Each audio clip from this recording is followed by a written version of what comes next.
Lord, I keep on turning. Lord, I'm turning through the storm and rain, patiently waiting and watching for the Savior just to come again.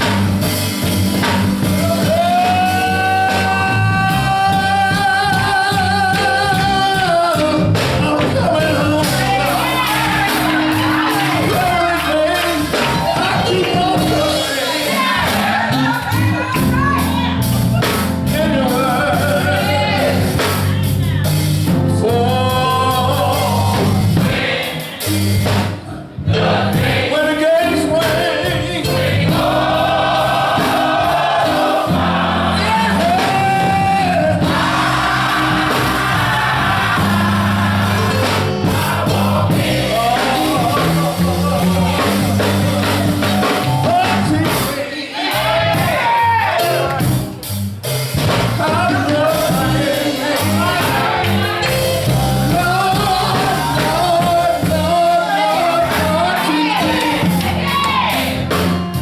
treat my friend.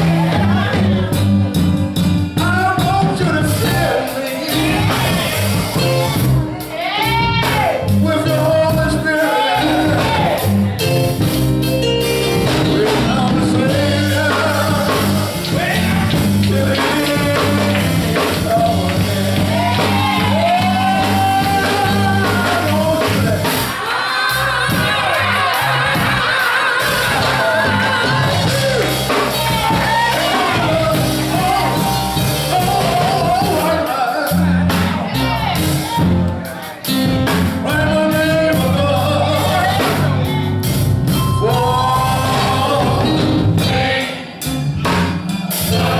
When the gates swing,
my pastor told me in 1997 that I never could preach a man's theme. Well, he dead and gone. I beg the difference. No, I can't preach Pastor Norwood and Sister Norwood's theme, but I sure can talk about that verse. And it comes from Jeremiah chapter 3, verse 15. And this is from the King James Version of the Bible. Repeat after me, and I will give you pastor according to my heart, which shall feed you with knowledge and understanding. Now I want you to say this, Pastor Norwood, you've been picked out to be picked on. And that's our sermon topic.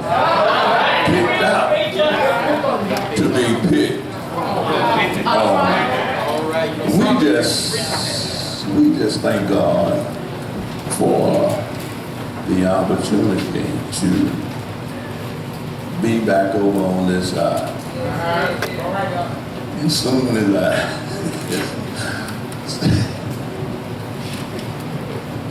I got out the truck and I walked in the church, the young man shook my hand and said, "We done filled up some of the potholes over here."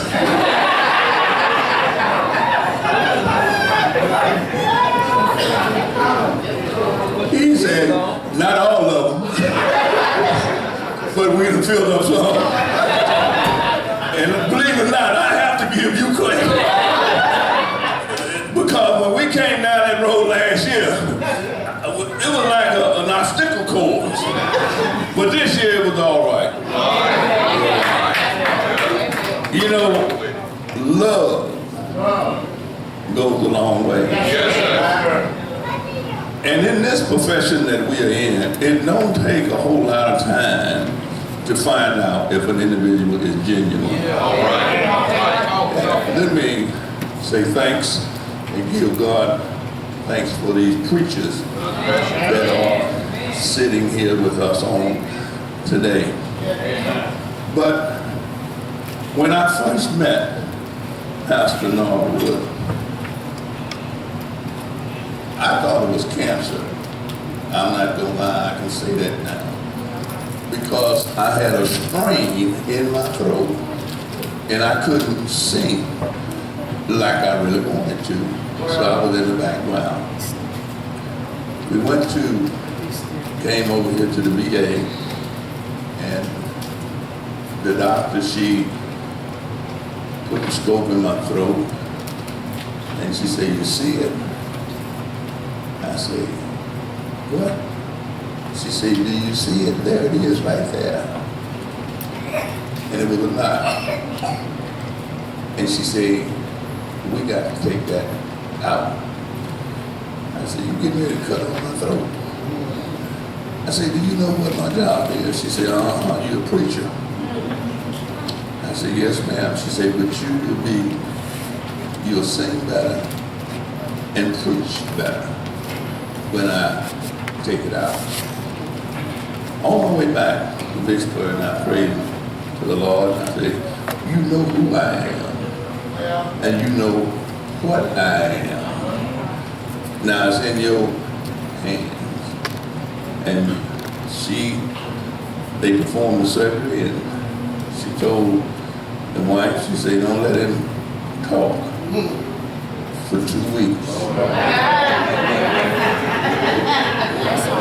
And she looked at him. I guess she always said, "Is you for real?" But I tried it. So I didn't go to church for 2 weeks. I stayed at home in the bed. And I went back that Sunday that I did go back. He was on the keyboard, and I asked the church, I didn't preach, I said, "Can I try it?" "No, Pastor. Can I try it?" "No, I'm gonna try it anyway." And I got one of them high notes. I said, he still answering prayer.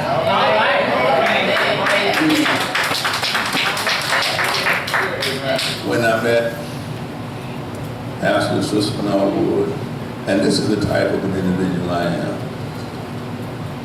Pastor Will, the way you were the first time that I met you, if it's 50 years later, I expect you to be the same way.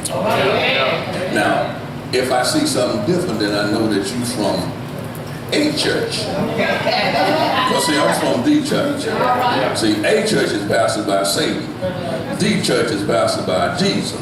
So if you done changed on me, I know you from a church. But I expect you to be the same that you were when I first met. When he walked in the pulpit, he came right there, he started grinning, and he stuck his hand out and said, "We meet once again." That's the way it is. Now watch this. Don't call him every day. As a matter of fact, we probably talked twice in the last year. That's right. But when he did, I say, "Henry," I say, "put the 4th Sunday of June on your calendar." Okay. He said, "And Joe," I said, yeah. He said, "the 1st Sunday in April is mine." That's the type of friendship that we have. And the next thing I asked him, I said, "How is Sister Norwood? Amen. How is her mom?"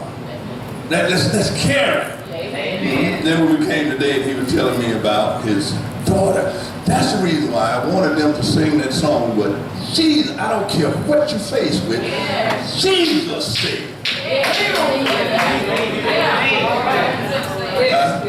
The mayor didn't say it. That's right. The senator didn't say it. The representative didn't say it. Jesus said. When it gets dark in the life, you can live.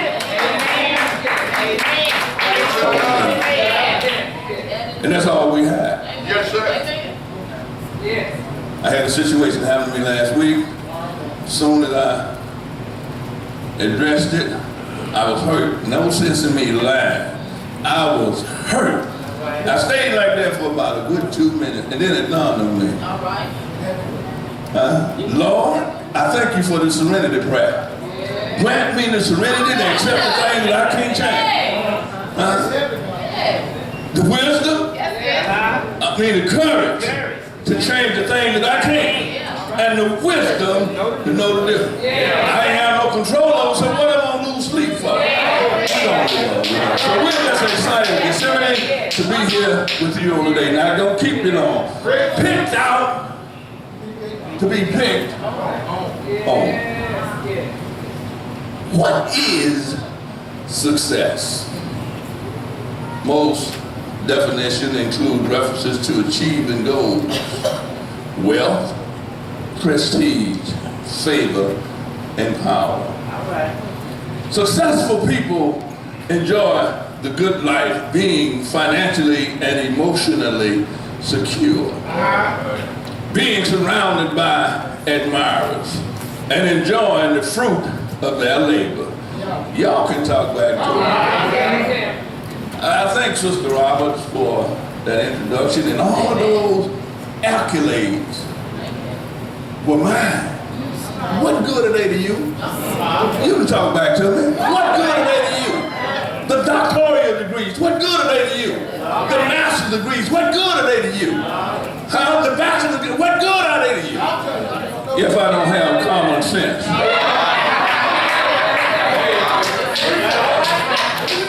If I can't shake this brother's hand and talk to him like a man, talk to Wheeler like every day. I'm gonna tell you the type of individual. Every now and then I like to have fun. Yeah, I like to have fun. I like to laugh and talk. I go to the nursing home. They got them dominoes out on the table. I don't know how to play either. When I grab and they sit around the table, I grab me a bone.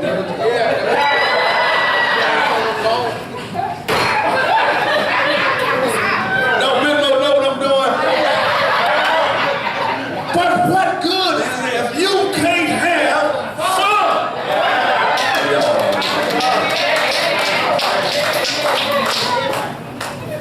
there are leaders.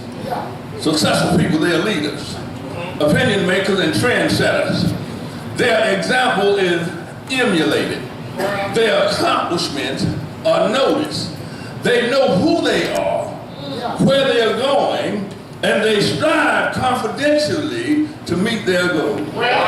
That's a successful person that's wrapped up, tied up, and tangled up in the Lord.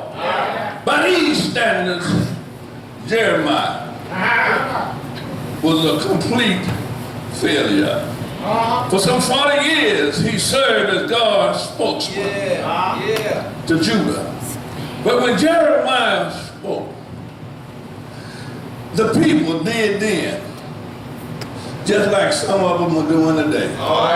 Jeremiah spoke, but nobody listened. Oh, y'all gonna help me? Yeah, he did not achieve financial or materialistic success. He was poor and underwent severe deprivation to deliver his prophecy, but nobody listened to what he was saying. And y'all can talk back to him. Jeremiah was what? Picked out. That's the way we are as preachers, pastors today.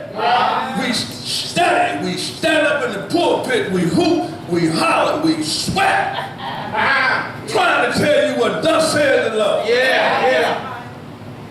And it don't make no difference. Walk right out that door and start doing the same thing. Just like, I used to hear my mom them say, just like an empty wagon. Some Christians are. Just like an empty wagon, making a lot of noise. Church folk walking around, praise the Lord, talking loud, but they ain't saying nothing. I wish somebody tried that. Jeremiah, he was picked out. To be picked off.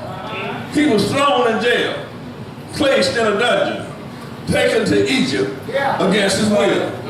This is what I like when I start putting this thing together. He was rejected by his own family.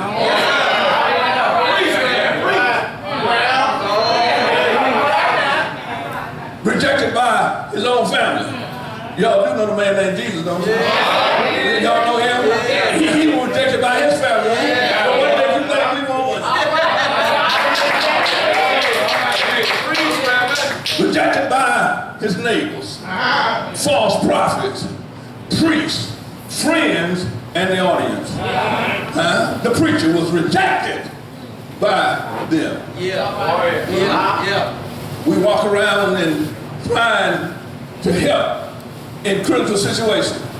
Folks look at us like we're strange. And I don't know why, I really don't know why you think I'm any different than you are. It's just that we have a harder job. Can I be the witness? Because see, we can say things that you can't say. But then when we say them, we offend folks. I got somebody, I ain't gonna call my nephew's name. You know what my nephew tells me sometimes? And he over there at my church, he over there at the church where I'm pastor too. You know what my nephew tells me sometimes? Pastor, you ought to stay in your own lane. That's what my nephew. That's nephew. Yeah. Don't call it name. No, I ain't gonna call James Harris name.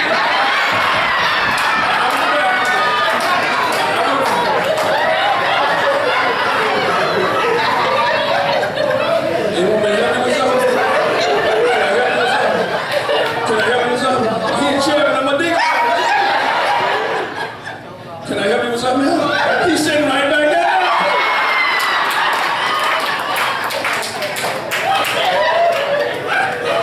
Let us go on. Jeremiah was throughout his life. Jeremiah stood alone, declaring God's message, and his message was doom. Judah, you had better get your act together because God is going to punish you. Don't worry. Can anybody change what's going on up there? You can't change it. Atlanta State 85 right now? Can you change what he's doing? Huh? But what can we do? We can try to live so that God can use us. You know what I mean? He allowed Nebuchadnezzar to do it for 70 years. He allowed Nebuchadnezzar to hold his children captive. But he told Nebuchadnezzar, he said, I'm going to let you do it. Huh? I'm gonna let you do it. I'm gonna let you punish him and everything. But I need to put you on notice, Donald Trump. I mean, I need to put you on notice, Nebuchadnezzar. I'm gonna get you for what you did to my people. I'm gonna get you. Don't worry about it. Some of us may be, notice what I say now. Some of us may be dead and gone when it happened. But he gonna pay for what he's doing. Are y'all gonna help me? Throughout Jeremiah's life, he stood alone. I wish I had some help here. Yeah, Jeremiah was picked out to be picked up. But in God's eye, Jeremiah was one of the most successful people in all of history. I'd like to encourage you today, regardless as to the opposition and personal cost, courageously and faithfully, Norwood, we have to stand boldly and proclaim the word of God. He was obedient to his calling. Jeremiah's basic message to Judah was, repent and return to God, or he will punish. Gonna help me? Although we may feel discouraged at the lack of response, we may be pressed to tell others about the consequences of sin. Can I get some help? And the hope that God offers. Those who tell people only what they want to hear are being unfaithful to God's message. Help me, somebody. Ken, find it for me. The true pastors of God today, we have been what? Picked out. They're being picked out. Folks gonna lie on us. They're gonna talk about us. They're gonna mistreat us. But we can't give up. I wish somebody would talk about it. Endurance is not a common quality. Most people lack the long-term commitment, caring, and willingness that are vital to sticking with the task against others. But Jeremiah, called by God, teaches how intimately God knows us. He knew what Jeremiah was going to be. He knew what he was going to be faced with before he was even born. Oh, I wish you might. He planned our lives while our bodies were still meant for him. He was valuing us more highly than we value ourselves. I wish I had some help. Jeremiah had to call back on to teach us. He valued us before anybody else knew that we would exist. Can I get a witness?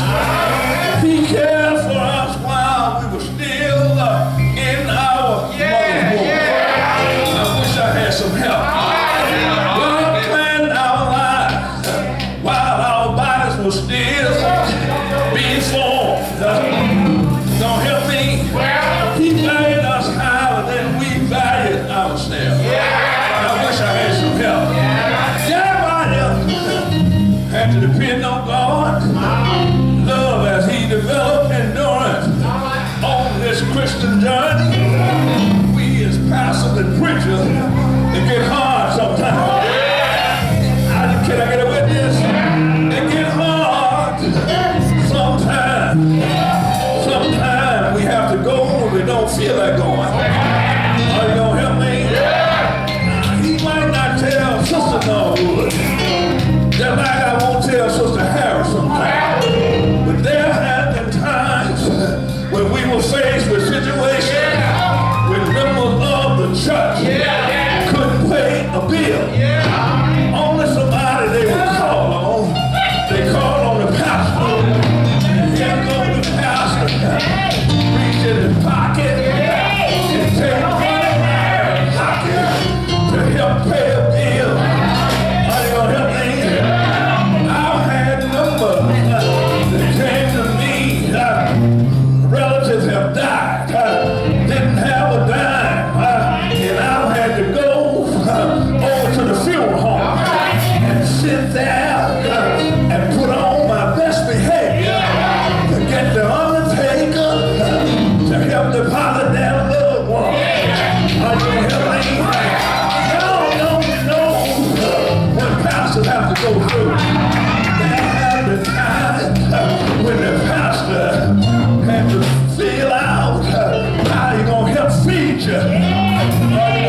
sausage biscuit for 99 cents.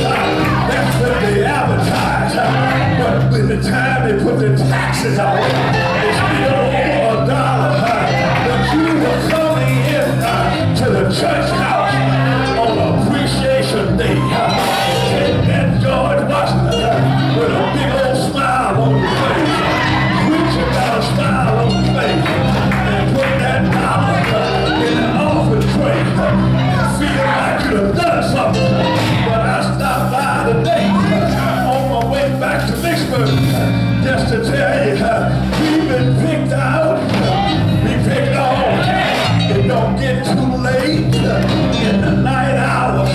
I heard them say they will call you in the wheelie hours of the night to come to the hospital. Are you gonna help me in the wee hours of the night to have prayer? But I stopped by to tell you, same one that will call us out are the same one that'll talk about. That's why Norwood and to you preachers, we've been picked out to be picked on. Can I get a witness? On my way back home, Jeremiah didn't have nobody that he could depend on but the Lord, but God made Jeremiah mad one day. The children of God made Jeremiah, made him mad. I heard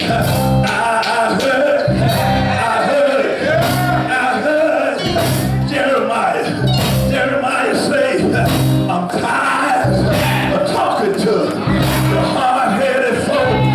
I'm tired because you ain't doing nothing.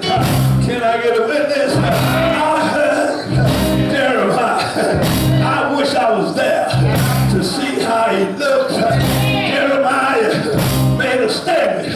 I ain't gonna talk about it no more. I tell y'all about how good God is. But you're looking at me just like you're looking at me now. Looking at me crazy. Jeremiah say I ain't gonna make mention. I ain't gonna call his name. No more.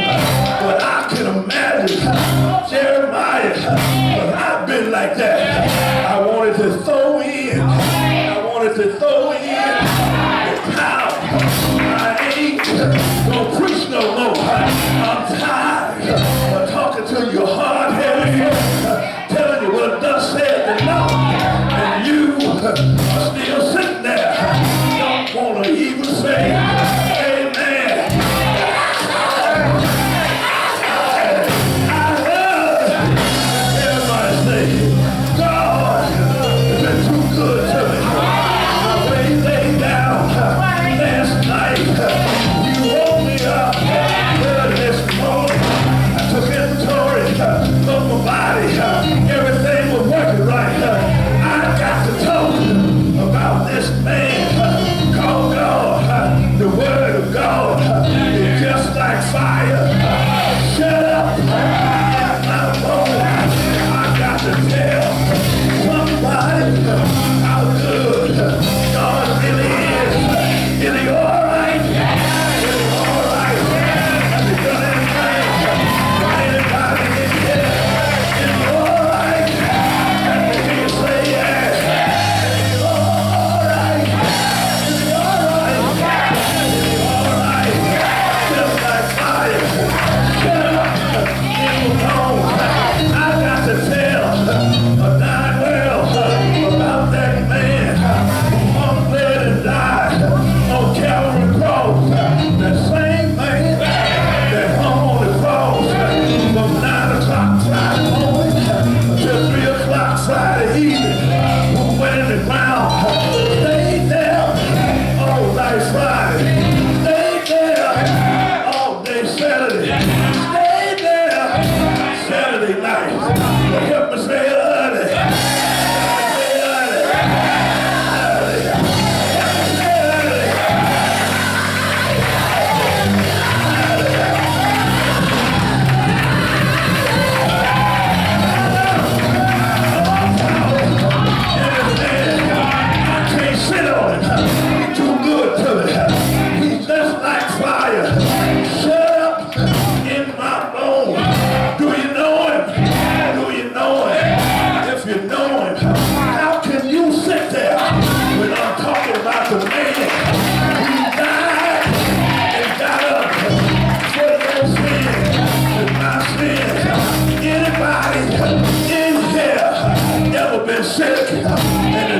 could have turned it back, but you had to call on the Lord.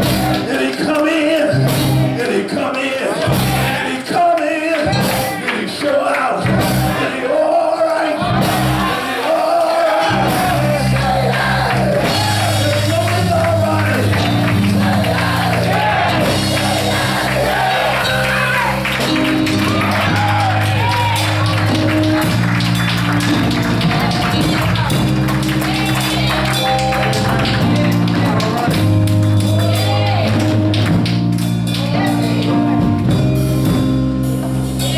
The God that I serve is an able God. We got people that walk around and just like you don't know who he is. When folks start talking about the Lord, we get apprehensive, don't want to hear about the Lord. But today is not about you. This message to the preachers. We have been picked out. Been picked out. God selected us.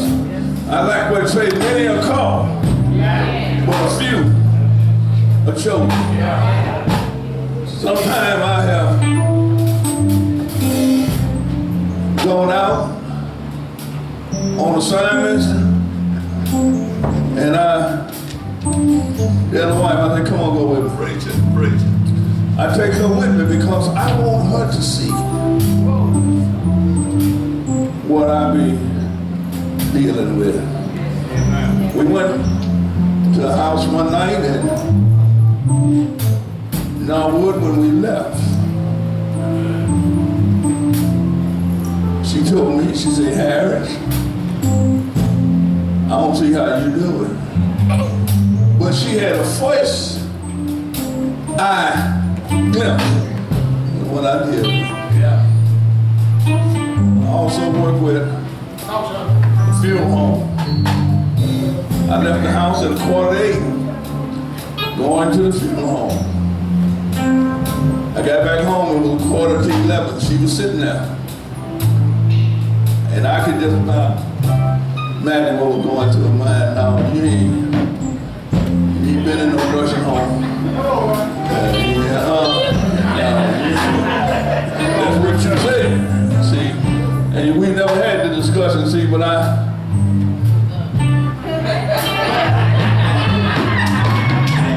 You love preaching. You can see it. But the next day, I took her to the nursing home. It took 9 of us now, boy. This young lady weighed about 450 pounds. About 450 pounds. And it took 9 men to get her off of the dressing table into the casket.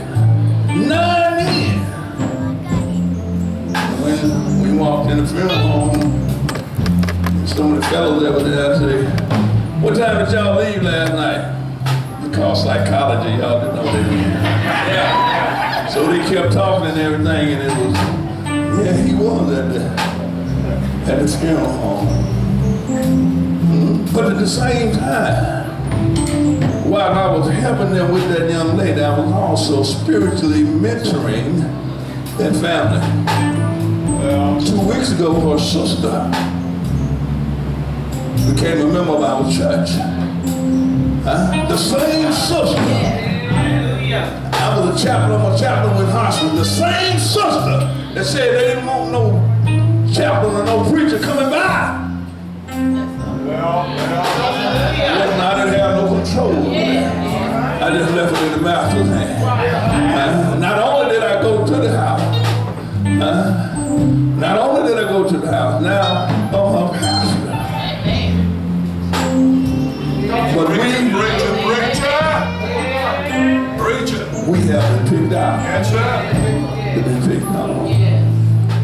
You hear me say, people are lying on you? Oh, they lied on us. They talks about us. They mistreat us. And if it was left to some, they wouldn't even want to see us eat. They want us to starve to death. But I thank God that he done already told us, I will never leave you. Now will I say it. That song that they sung about, Jesus said you can lean on me. That's all I need. That's all I need. Because I don't have nobody else that I can lean on. As we extend the privilege of the church, somebody in here might not know who God is. You might get caught up in a situation and you don't know how to get out, but All right, preacher. can I offer some help to you? Can I offer some help to you? Yes, sir. Let us all stand. So